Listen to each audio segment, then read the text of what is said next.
አሜሪካና እስራኤል በኢራን ላይ ጥቃት መክፈታቸውን ተከትሎ ኢራን እስራኤልና አሜሪካ መቋቋም የማይችሉትን አጸፋ መለሰች።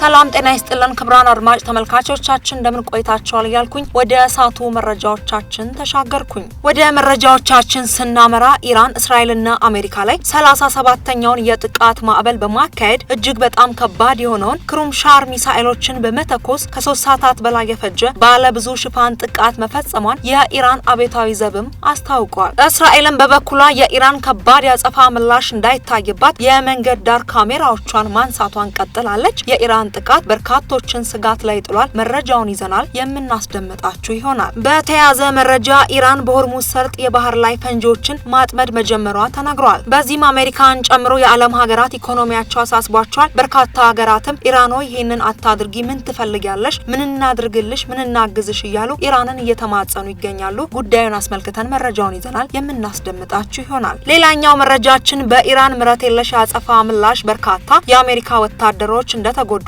እንደሞቱ ተገለጸ። መረጃውን ይዘናል የምናስደምጣችሁ ይሆናል። ተከታዩ መረጃችን የጸጥታው ምክር ቤት ከኢራን ጦርነት ጋር በተያያዘ የቀረቡለት ተፎካካሪ ረቂቆች ላይ ድምጽ ሊሰጥ ነው። ጥያቄዎቹ ምንድናቸው የሚለውን ወደ እናንተ የምናደርሰው ነው። በሌላ በኩል ያለን መረጃ በጋሞ ዞን በመሬት መንሸራተትና በጎርፍ አደጋ ምክንያት የበርካታ ሰዎች ሕይወት አለፈ። ከዚህ ቀደም ምን ያክል ሰቅጣጭ እንደሆነ በስፍራው የደረሰውን አደጋ አይተናል። የሰው ነፍስ እንደ ፌስታል እየተበጫጨቀ ሲወጣ የቅርብ ጊዜ ትዝታችን ነው። አሁንም በስፍራው አስፈሪ ክስተት አጋጥሞታል። የአንድ ቤተሰብ አባላትም መሬት ባሉበት ውጣቸዋለች።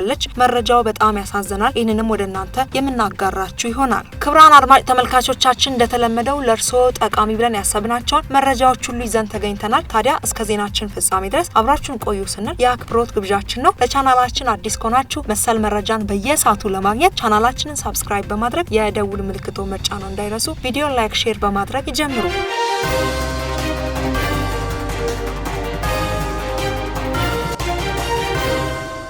ወደ ቀዳሚ መረጃዎቻችን ስናመራ ኢራን በይፋ ቴልአቪቭ፣ ኢየሩሳሌም እና በኤርቢል ማናማ በሚገኙ የአሜሪካ ጦር ስፍራዎች ላይ ጥቃትም ሰንዝራለች። በመካከለኛው ምስራቅ በሚገኙ የእስራኤልና አሜሪካ ንብረቶች ላይ 37ኛውን የጥቃት ማዕበል በማካሄድ እጅግ በጣም ከባድ የሆነውን ክሩምሻር ሚሳኤሎችን በመተኮስ ከ3 ሰዓታት በላይ የፈጀ ባለብዙ ሽፋን ጥቃት መፈጸሟን የኢራን አብዮታዊ ዘብም አስታውቋል። የፋርስ ዜና ወኪል ባሰራጨው የኢራን አብዮታዊ ዘብ መግለጫ መሰረት ከቴልአቪቭ በስተደቡብ የሚገኘው የሄላ ሳተላይት መገናኛ ማዕከል ለሁለተኛ ጊዜ እንዲሁም በቢራ ያዕቆብ በምዕራብ ኢየሩሳሌምና በይፋ የሚገኙ ወታደራዊ ጣቢያዎች ላይ ኢላማ አድርጓልም ብለዋል። በኢራቅ ኤርቢል የሚገኙ የአሜሪካ ጦር ሰፈሮችና በባህሬን ማናማ የሚገኘው የ5ኛው የባህር ኃይል መርከቦችና ዋና መስሪያ ቤት ከባድ ጥቃት ገጥሞታልም ብለዋል። የኢራን አብዮታዊ ዘብ ዓላማው እስኪሳካ ድረስ የተነጣጠሩና ኃይለኛ ጥቃቶችን ለመቀጠል ቃልም ገብቷል። በዚህ ጦርነት የምናስበው ስለ ጠላት ሙሉ እጅ መስጠት ብቻ ነው ሲልም አክለዋል።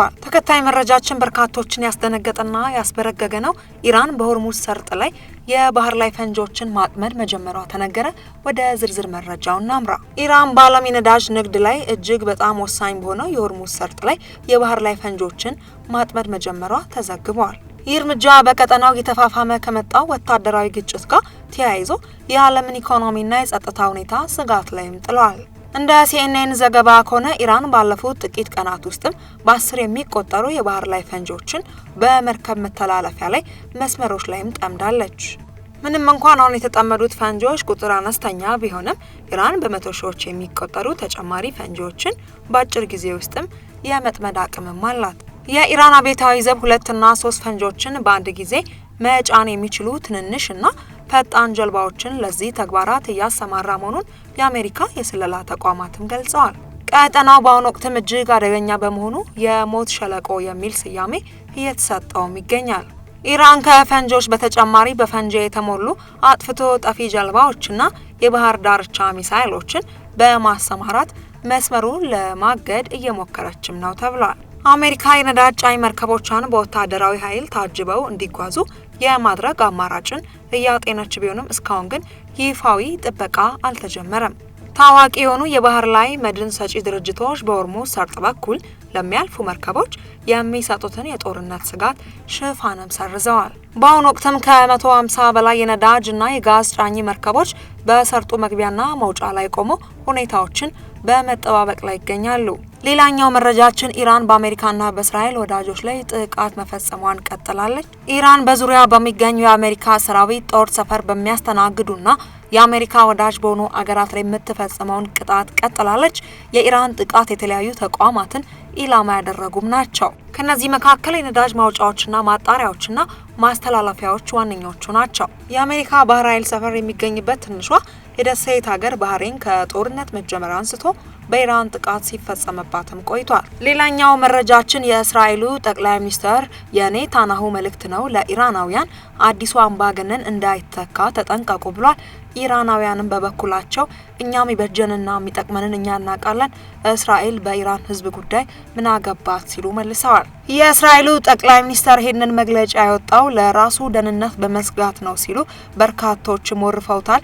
የእስራኤሉ ጠቅላይ ሚኒስትር ያወጣውን መግለጫ እንመልከት።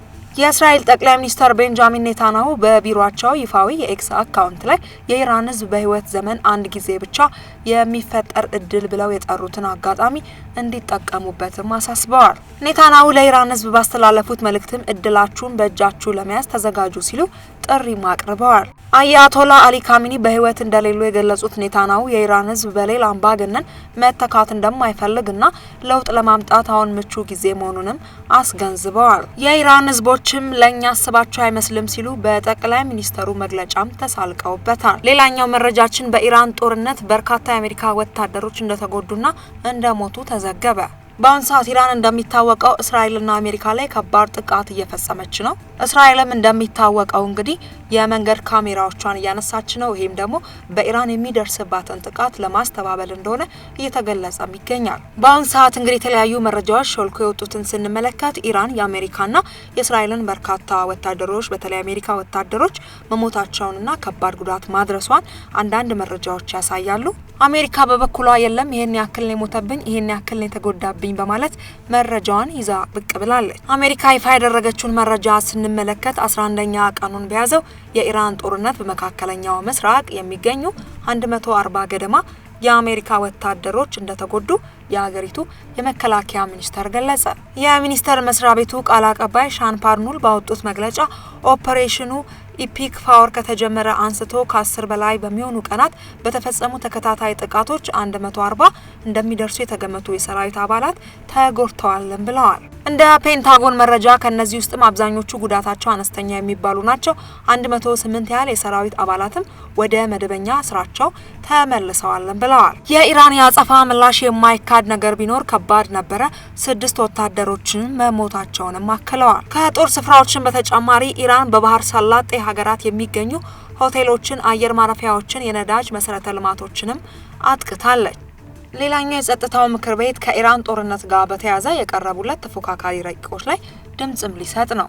የተባበሩት መንግስታት የጸጥታው ምክር ቤት የኢራን ጦርነትና በቀጠናው ያለውን ተጽዕኖ በተመለከተ በተለያዩ ወገኖች የቀረቡለትን ተፎካካሪ የውሳኔ ሀሳቦች ዛሬ በሚያደርገው ስብሰባ እንደሚያጸድቅም ይጠበቃል። በባህር ሰላጤው ሀገራት ለምክር ቤቱ የቀረበው የመጀመሪያው ውሳኔ ኢራን ዮርዳኖስን ጨምሮ በቀጠናው ሀገራት ላይ የምትፈጽመውን የአጸፋ ጥቃት የሚያወግዝም ነው። በምክር ቤቱ የኢራን አጋር የሆነችው ሩሲያ ደግሞ ይህንን የሚፎካከር ረቂቅም አቅርባለች። ኢራንን እስራኤልንም ሆነ አሜሪካንንም በስም የማይጠቅሰው የሩሲያው ረቂቅ በንጹሃን ላይ የሚፈጸሙ ጥቃቶች በሙሉ ያወግዛል። ሁሉንም አካላት ውጊያውን እንዲያቆሙና ወደ ድርድር እንዲመለሱም ያሳስባል። የጸጥታ ምክር ቤቱ ጦርነቱ እንደተጀመረ ካደረገው አስቸኳይ ስብሰባ በኋላ የውሳኔ ሀሳቦች ላይ ድምጽ ሊሰጥ ይህ የመጀመሪያውም ይሆናል። በመጀመሪያው ስብሰባው ላይ ንግግር ያደረጉት አንቶኒዮ ጉተሬስ እስራኤልና አሜሪካ በኢራን ላይ የፈጸሙት ጥቃት እንዲሁም ኢራን በቀጠናው ሀገራት ላይ የወሰደችው የአጸፋ ምላሽ የተምድን ቻርተር